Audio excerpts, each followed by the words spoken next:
Zuk bideo hau ilusioarekin ikustea nahi dugu. Agian, maiatzaren 22an, zure lehendabiziko hauteskunde sindikalak dituzu. Egun horretan, zure alde nork borrokatuko duen aukeratuko duzu. Queremos que cuando votes sientas ilusión.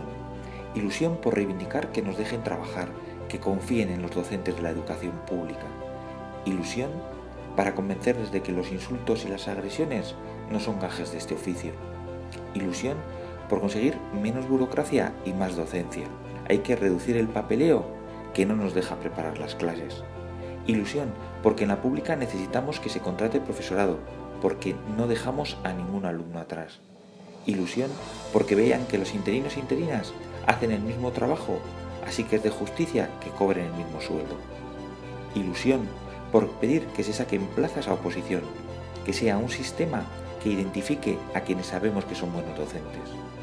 Ilusión para pedir que se cuide a nuestros mayores. Se han ganado una retirada progresiva, una jubilación a su debido tiempo.